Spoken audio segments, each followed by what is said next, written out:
Hello everyone, मैं मौनिक Damania टेक्विक securities की ओर से और ये है आपका वीकली मार्केट आउटलुक। तो चलिए देखते हैं कि इस वीक हमारे बाज़ार में कैसी ट्रेडिंग हुई है और आगे आने वाले वीक में कैसी ट्रेडिंग हो सकती है। तो हम चार्ट डिस्कस करें उससे पहले जो है वो हम न्यूज़ डिस्कस कर लेते हैं। और सबसे पहले हम ग्लोबल मार्केट की न्यूज़ डिस्कस करेंगे और उसके बाद जो है वो इंडियन मार्केट्स पे आएंगे। तो सबसे पहली जो न्यूज़ थी ये वीक जो आई है वो अमेरिकन मार्केट्स की तरफ से ही आई है। हमने डिस्कस किया हुआ था कि वेडनेसडे को फेड की मीटिंग थी और जो थे आउटकम्स आने वाले थे।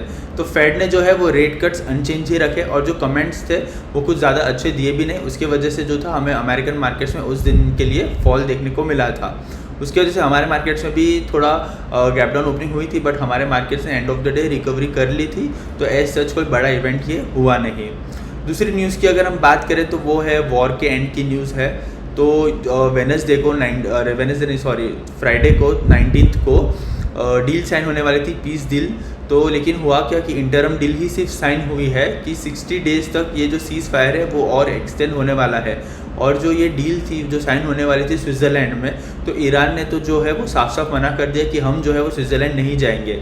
और उन्होंने रीज़न ये बताया है कि इजराइल जो है वो हिजबुल्लाह के ऊपर अटैक कर रहा है।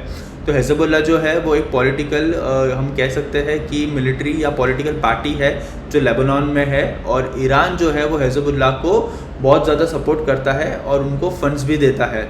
बट इजराइल जो है वो उसके ऊपर अटैक कर रहा है वो, और ये ईरान को बिल्कुल भी पसंद नहीं आ रहा है। तो ईरान ने अमेरिका को बोला है कि आप इजराइल को बोलो कि ये जो अटैक है वो स्टॉप कर दे।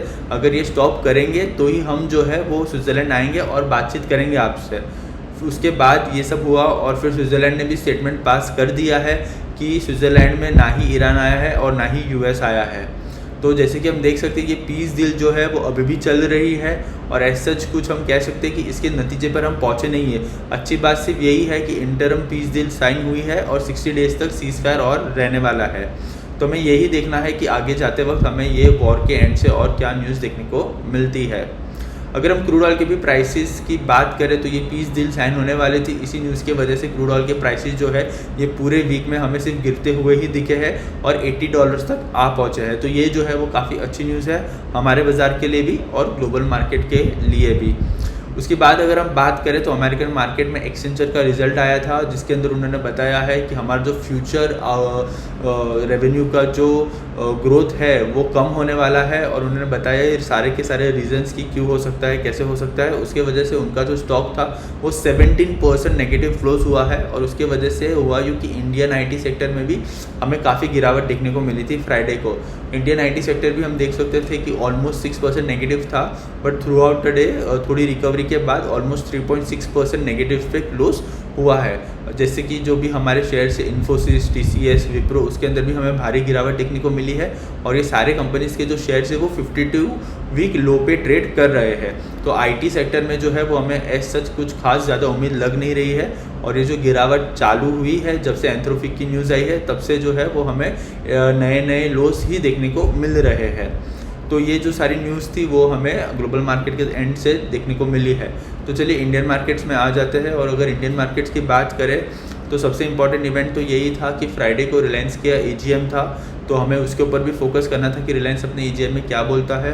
तो उन्होंने जो है वो जियो का IPO अनाउंस कर दिया है, जो इंडिया का सबसे बड़ा IPO होने वाला है। ऑलमोस्ट 38,000 करोड़ का ये IPO होने वाला है।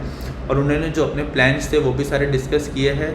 तो हमें यही देखना है कि आगे आने वाले दिनों में ये जो जियो का IPO आता है वो भी कैसा परफॉर्म करता है और उसकी वजह से रिलायंस भी कैसा परफॉर्म करता है। तो AGM की वजह से हमें एक उम्मीद थी कि अगर कुछ अच्छा अनाउंस होगा तो हमें स्टॉक के अंदर भी एक अच्छी अपमूव देखने को मिल सकती है। बट जियो का IPO अनाउंस हुआ, ये काफ़ी अच्छी न्यूज़ है क्योंकि ये बहुत ही ज़्यादा अपडेटेड था। बट हमें रिलायंस के स्टॉक में कुछ अपमूव देखने को नहीं मिला। इनफैक्ट रिलायंस जो है वो 1.4% नेगेटिव क्लोज हुआ। तो ये भी एक बात थी कि रिलायंस के AGM के आउटकम्स तो अच्छे थे बट स्टॉक ने कुछ खास अच्छा परफॉर्म नहीं किया है। उसके बाद अगर हम बात करें तो फ्राइडे को और एक बहुत बड़ा इवेंट था जिसके ऊपर हमें फोकस करना था और वो था सेबी की बोर्ड मीटिंग। सेबी की बोर्ड मीटिंग थी फ्राइडे को और उन्होंने भी जो है बहुत ही सारे डिसीजंस लिए हैं और बहुत सारी चीज़ें जो है वो पब्लिक डोमेन में शेयर भी की है। उसमें से सबसे बड़ी जो न्यूज़ उन्होंने शेयर की है कि जो ओपन मार्केट बायबैक्स थे वो फिर से लेके आ रहे हैं।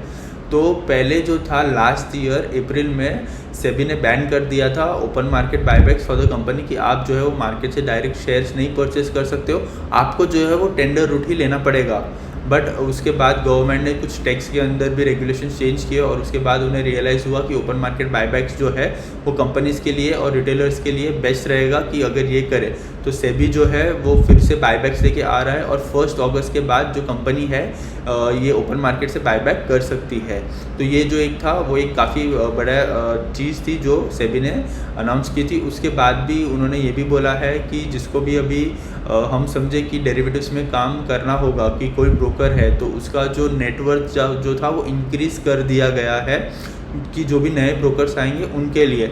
तो इसके वजह से होगा क्या कि जो पुराने ब्रोकर्स ऑलरेडी मार्केट में है उनके लिए ये अच्छी न्यूज़ है। तो हो सकता है कि उनके शेयर्स के अंदर जो है वो हमें एक अपमूव देखने को मिलेगा। इसका मतलब ये है कि सेबी जो है वो स्ट्रिक्ट होते जा रहा है आगे आगे, वो जिसको भी लाइसेंस देगा उसके लिए।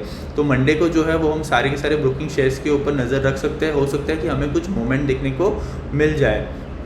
उसके बाद भी अगर हम बात करें तो एसएमई लिस्टिंग का जो प्रोसेस है वो बहुत ही ज़्यादा लेंदी है। तो सेबी ने ये भी कहा है कि ये जो प्रोसेस है उसके अंदर भी जो है वो हम ट्राई करेंगे कि जितने जल्दी हो सके उतना जल्दी ये लिस्टिंग का प्रोसेस भी फास्ट हो जाए और जो कंपनीज़ है उनको ज़्यादा दिक्कत भी ना हो। उसके बाद एक ऐसी अनाउंसमेंट थी जिसके ऊपर ज़्यादातर लोगों का फोकस नहीं था और ये अनाउंसमेंट डेरिवेटिव्स को लेके थी। जुलाई को सेबी जो है एक डेरिवेटिव्स का रिपोर्ट पब्लिश करने वाला है। एक डेरिवेटिव स्टडीज़ के ऊपर उन्होंने एक रिपोर्ट बनाया है और वो जुलाई में पब्लिश होगा। समझिए कि ये अगर रिपोर्ट पॉजिटिव है तो अच्छी बात है, नहीं तो अगर नेगेटिव होगा तो हो सकता है कि एफ&ओ ट्रेडिंग के अंदर जो है वो रिटेलर्स के लिए और भी दिक्कतें पैदा हो सकती है, क्योंकि गवर्नमेंट ने ऐसा एसटीटी भी बढ़ा दिया था ये बोल के कि रिटेलर्स जो है उनका पार्टिसिपेशन बहुत ज़्यादा हो गया है। उसके वजह से उन्होंने एसटीटी बढ़ा दिया था ये सोच के कि रिटेल पार्टिसिपेशन कम हो जाएगा, बट वैसा कुछ हुआ तो नहीं है। पार्टिसिपेशन जो है वो डे बाई डे इंक्रीज ही होते जा रहा है रिटेलर्स का भी। तो ये रिपोर्ट में हमें यही देखना है कि हमें क्या देखने को मिलता है और सेबी जो है वो नेक्स्ट स्टेप क्या लेता है। तो जो रिपोर्ट है वो जुलाई मंथ में पब्लिश होगा। तो देखते हैं कि पब्लिश होने के बाद सेबी की तरफ से हमें क्या और मेजर्स देखने को मिलते हैं हमारे ट्रेडिंग के लिए। तो चलिए यही सारी न्यूज़ जो थी वो हमें देखने को मिली थी थ्रू आउट द वीक। और थ्रू आउट द वीक हम कह सकते हैं कि हमारे मार्केट्स जो थे वो काफ़ी वॉलेटाइल भी रहे हैं। अगर हम बात करें कि एफआईआई और डीआईआई के बारे में कि उन्होंने ये वीक में क्या किया है, तो अगर हम देखें तो इस वीक में सरप्राइजिंगली एफआईआई और डीआईआई दोनों नेट बायर्स है। एफआईआई ने अराउंड 3.3 थाउजेंड करोड़ की बाइंग की है और डीआईआई ने अराउंड 7.1 थाउजेंड करोड़ की बाइंग की है। तो ये जो है एक अच्छी न्यूज़ है। बट अगर हम देखें तो डीआईआई जो है वो नेट सेलर रहा है फ्राइडे के ट्रेडिंग सेशन में। और अगर हम बात करें तो वो ऑलमोस्ट 1 मंथ के बाद नेट सेलर रहा है। 15 मई जब तक मुझे याद है 15 मई को डीआईआई जो है वो नेट सेलर था और उसके बाद अभी 19 जून को वो नेट सेलर रहा है। तो ऑलमोस्ट 1 महीने के बाद उन्होंने थोड़ी सेलिंग की है और एफआईआई ने हम कह सकते हैं कि बहुत टाइम के बाद एक अच्छे अमाउंट की बाइंग की है। फ्राइडे को उन्होंने अराउंड कुछ 4 या 4,500 करोड़ तक की बाइंग की थी। तो ये एक अच्छी बात है कि जैसे जैसे हमने यही वीक में भी देखा कि जो रुपी है हमारा वो स्ट्रांग हुआ है अगेंस्ट यूएसडी, तो हो सकता है कि एफआईआई के भी जो थोड़े सेंटिमेंट्स है वो चेंज हो जाए और वो इंडियन मार्केट में फिर से आए और फिर से बाइंग शुरू कर दे। तो ये वीक में जो है एक ये डेटा के अंदर हमें थोड़ा सा चेंज देखने को मिला है। तो हमें ये देखना है कि नेक्स्ट वीक ये डेटा में हमें और क्या क्या चेंजेस देखने को मिलते हैं। तो चलिए यही थी हमारी सारी की सारी न्यूज़ की बातें। अब जो है वो हम चार्ट पे आके एक बार कैसी ट्रेडिंग हुई थी वो भी देख लेते हैं और लेवल्स भी मार्क कर लेते हैं। तो सबसे पहले जैसे कि हम देख सकते हैं निफ्टी का चार्ट हमारे सामने ओपन ही है। तो हम पहले 1 वीक टाइम फ्रेम पे आ जाते हैं और 1 वीक टाइम फ्रेम पे जैसे कि हम देख सकते हैं निफ्टी जो है वो अराउंड 1.6% पॉजिटिव क्लोज हुई है ये वीक में। और अच्छी बात ये है कि जो क्लोजिंग आई है वो 100 EMA के अबाउ ही हमें देखने को मिली है और 24,000 के ऊपर भी है। ये भी एक अच्छी न्यूज़ है। बट अगर हम डेली टाइम फ्रेम पे आ जाते हैं और अगर हम लेवल्स की बात करें तो लेवल्स जो है वो हम चेंज नहीं करेंगे। जो 100 EMA है डेली टाइम फ्रेम पे 24,150 के करीब, वही जो है वो बहुत ही ज़्यादा स्ट्रॉन्ग रेसिस्टेंस अब निफ्टी के लिए रहने वाली है। और अगर हम सपोर्ट की बात करें तो 23,800 जो है वो बहुत ही ज़्यादा स्ट्रॉन्ग सपोर्ट रहने वाला है। तो यही लेवल्स के ऊपर हमें नेक्स्ट वीक में फोकस करना है। अगर ये लेवल्स ब्रेक होते हैं तो हमें हमारे मार्केट में एक कह सकते हैं कि मूवमेंट देखने को मिल सकती है। अगर 24,100 ब्रेक होता है तो एक अच्छा सा अपमूव भी देखने को मिल सकता है और 23,800 ब्रेक हुआ तो डाउनवर्ड जो मूवमेंट है वो देखने को मिलेगा। तो हमें यही देखना है कि आगे आने वाले वीक में ट्रेडिंग कैसे होती है निफ्टी के अंदर। लेवल्स जो है वो काफ़ी हम कह सकते हैं कि ज़्यादा बड़े लेवल्स नहीं है, 350 पॉइंट्स की ही रेंज है हो सकता है कि हमें ब्रेकआउट या ब्रेकडाउन देखने को मिल सकता है नेक्स्ट वीक में। चलिए ये निफ्टी के लेवल्स थे। बैंक निफ्टी देख लेते हैं। देखिए बैंक निफ्टी की बात करें तो पहले वीकली टाइम फ्रेम पे आके अगर हम देखें तो बैंक निफ्टी भी जो है वो अराउंड 1.5% पॉजिटिव क्लोज हुई है, और कैंडल जैसे कि हम देख सकते हैं दोजी कैंडल बनी है, और क्लोजिंग भी जो हमने रेसिस्टेंस मार्क करके रखा था उसके बीच में ही क्लोजिंग हुई है। अगर हम कंपेयर करें निफ्टी बैंक निफ्टी में, तो बैंक निफ्टी जो है वो ज़्यादा स्ट्रॉन्ग है।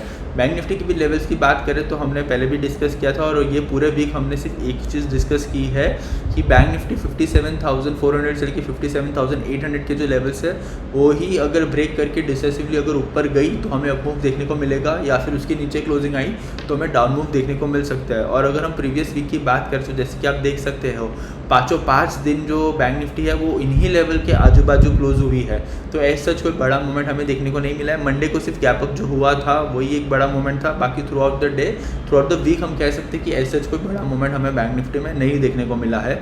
और जो लेवल्स हम डिस्कस करते थे रोज़ हमारे प्री और पोस्ट में, उसी लेवल के बीच में आके बैंक निफ्टी रुकी हुई है।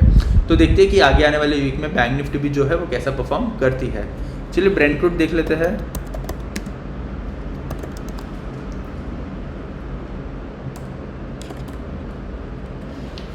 देखिए ब्रेंट क्रूड को पहले वीकली टाइम फ्रेम पे देख लेते हैं। वीकली टाइम फ्रेम पे बात करें तो ये वीक जो है हमें ऑलमोस्ट 7.4% की गिरावट देखने को मिली है ब्रेंट क्रूड के अंदर। ये काफ़ी अच्छी न्यूज़ है, और जैसे कि हम देख सकते हैं ब्रेंट क्रूड जो है वो $80 के करीब ट्रेड कर रहा है। अगर इसके अंदर से हमें और गिरावट देखने को मिली कि ब्रेंट क्रूड अपने पहले के जो प्राइसेस थे 60 और 70 के बीच में अगर आ जाता है तो ये काफ़ी अच्छा होगा हमारे मार्केट के लिए भी और ग्लोबल मार्केट के लिए भी। तो देखते हैं कि आगे आने वाले दिनों में हमें और कितनी गिरावट देखने को मिलती है ब्रेंट क्रूड के अंदर। USD INR भी देख लेते हैं हम। वीकली टाइम फ्रेम पे आ जाता है। अगर ये वीक की बात करें तो ये वीक में ऑलमोस्ट जैसे कि हम देख सकते हैं 0.83% की हमें गिरावट देखने को मिली है। इसका मतलब ये है कि हमारा रुपी जो है वो ऑलमोस्ट 0.83% अप्रिशिएट हुआ है अगेंस्ट डॉलर। ये बहुत ही अच्छी न्यूज़ है। और अगर यहाँ पे जो सपोर्ट हमने मार्क करके रखा है 94.22 का, अगर ये ब्रेक होता है तो हमें और भी गिरावट देखने को मिल सकती है इसके अंदर, और हमारे मार्केट जो है वो और ज़्यादा सस्टेन हो गए। अगर ये रुपी अप्रिशिएट होता है तो ये बहुत अच्छी न्यूज़ है। इसकी वजह से हो सकता है कि जो FIIs है वो फिर से बाइंग करना शुरू कर दे हमारे मार्केट में। तो रुपी जितना अप्रिशिएट होगा अगेंस्ट डॉलर उतना हमारे मार्केट के लिए अच्छी न्यूज़ है।